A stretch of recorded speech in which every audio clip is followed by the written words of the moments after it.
ఓం నమో వెంకటేశాయ. గత కొంతకాలంగా చాలా మీడియా మాధ్యమాలలో, యూట్యూబ్ మాధ్యమాలలో, సోషల్ మీడియాలో చూస్తూ ఉన్నాము. షష్టగ్రహ కూటమి రాబోతుంది అంట, దానివల్ల ఏవో సంచలనాలు జరగబోతూ ఉన్నాయంట అని చెప్పి చూస్తూ ఉన్నాం. అసలు షష్టగ్రహ కూటమి అంటే ఏమిటి? షష్టము అంటే 6 గ్రహాలు మీకు తెలుసు, కూటమి అంటే కలయిక. సో 6 గ్రహాలు కలవబోతా ఉన్నాయి. కేతువు, కుజుడు మరియు గురువు తప్ప మిగిలినటువంటి గ్రహాలన్నీ కూడా మీనరాశిలో కలవడాన్ని షష్టగ్రహ కూటమి అంటాము.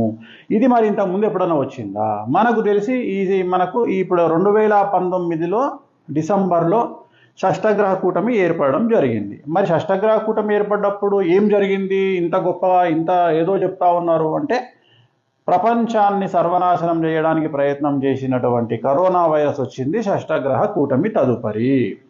సో మరి ఇప్పుడు కూడా షష్టగ్రహ కూటమి రాబోతా ఉంది. ఎక్కడ రాబోతా ఉంది? మీనరాశిలో ఉగాది నాడే రాబోతా ఉంది.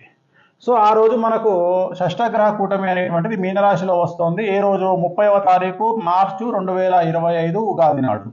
సో ఏమేమి గ్రహాలు ఉన్నాయి? రవి, బుధ, చంద్ర, శుక్ర, శని, రాహువు 6 గ్రహాలు ఉన్నాయి. దీన్ని షష్టగ్రహ కూటమి అంటాం. అంటే 6వ స్థానము, 6 గ్రహాలు అనేటువంటివి దేనికి కారకులు అవుతాయి? రోగస్థానము, సంచలనాలు, శత్రుస్థానము. ఈ 3 స్థానాలను 6వ స్థానం అనేటువంటిది కమాండ్ చేస్తూ ఉంది. సో మరి షష్టగ్రహ కూటమి మీనరాశిలో వస్తే ఏ ఏ రాశులకు సమస్యలు ఏర్పడతాయి?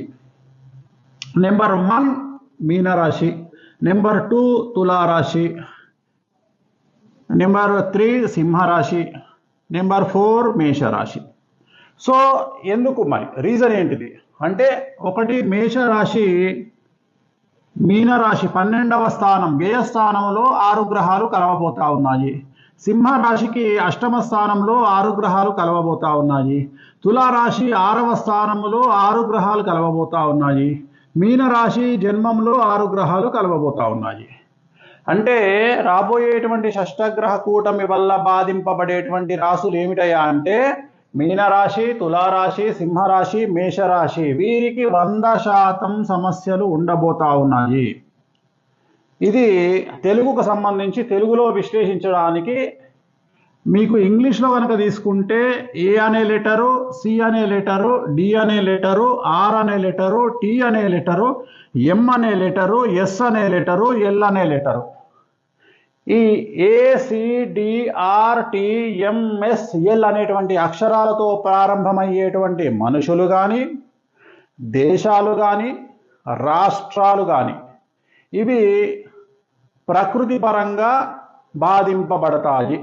ఉదాహరణ, నేను చెప్పినటువంటి ఇంగ్లీష్ లెటర్స్కు సంబంధించినటువంటి రాష్ట్రాలలో అవ్వచ్చు, దేశాలలో అవ్వచ్చు, ప్రాంతాలలో అవ్వచ్చు, మనుషులలో అవ్వచ్చు సమస్యలు ఉంటాయి.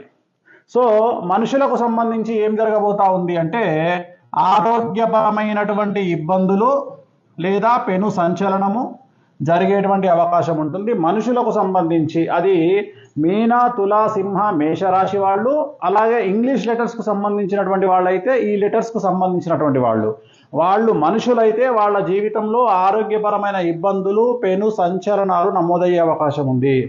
మరీ ముఖ్యంగా ఆరోగ్యపరమైనటువంటి ఇబ్బందులు బాధించే అవకాశం ఉంది, సంచలనాలు కూడా బాధించే అవకాశం ఉంది. మరి దేశాలు, రాష్ట్రాలు సంబంధించి ఏం జరుగుతాయి అంటే, నేను చెప్పినటువంటి ఈ ACDRTMSL అనేటువంటి అక్షరాలతో ప్రారంభమయ్యే రాష్ట్రాలు, దేశాలకు ప్రకృతి వైపరీత్యాలు బాధించే అవకాశం ఉంది. చాలా పెద్ద ఎత్తున ప్రకృతి వైపరీత్యాలు, విమాన ప్రమాదాలు, అతి ముఖ్యమైనటువంటి అగ్ని ప్రమాదాలు, ఇవన్నీ కూడా రాబోయే కాలంలో సంభవించేటువంటి అవకాశం ఉంది. మరీ ముఖ్యంగా కారణము లేకుండా విమాన ప్రమాదాలు సంభవించేటువంటి అవకాశం ఉంది. ఏ అంటే ఎయిర్, అది తీసుకుంటే మనకు మేషరాశి. సో సంచలనాలు, విమాన ప్రమాదాలు అకస్మాత్తుగా సంబంధం లేకుండా, రీజన్ లేకుండా, కారణం లేకుండా జరిగే అవకాశాలు. అలాగే అగ్ని ప్రమాదాలు, చాలా పెద్ద ఎత్తున అగ్ని ప్రమాదాలు ఉండబోతా ఉన్నాయి. కారణము, రాబోయేటువంటి విశ్వావసునామ సంవత్సరం ఉగాది నుండి రవి రాజు కాబోతా ఉన్నాడు. రవి అంటే అగ్నికారకుడు. సో అగ్ని ప్రమాదాలు సంభవించడానికి ఎరుపు కారకుడు కాబట్టి ఈ సమస్యలన్నీ మనకు రాబోతా ఉన్నాయి. సో వీటి నుండి జాగ్రత్తగా ఉండండి. ఏం చేసుకోవాలి?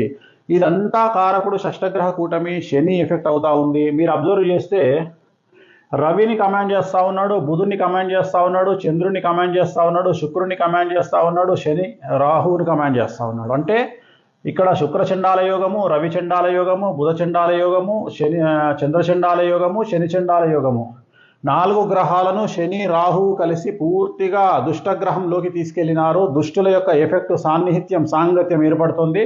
సో రవి వల్ల సంభవించేటువంటి కార్డియాక్ అరెస్ట్లు, బుధుడి వల్ల మైండ్కి సంబంధించిన సమస్యలు, చంద్రుడి వల్ల మనఃకారకుడు లేదా ప్రకృతి వైపరీత్యాలు, శుక్రుడికి సంబంధించి డబ్బుకు సంబంధించి కానీ కారాగార వాసాలకు సంబంధించినటువంటి కానీ అన్ఎక్స్పెక్టెడ్, అంటే జీవితంలో ఎవరు జైలుకు కూడా వెళ్ళరు అనుకున్న వ్యక్తులు జైలుకు వెళ్ళడము, వాళ్ళ జీవితంలో కాంట్రవర్సీస్ జరగడము.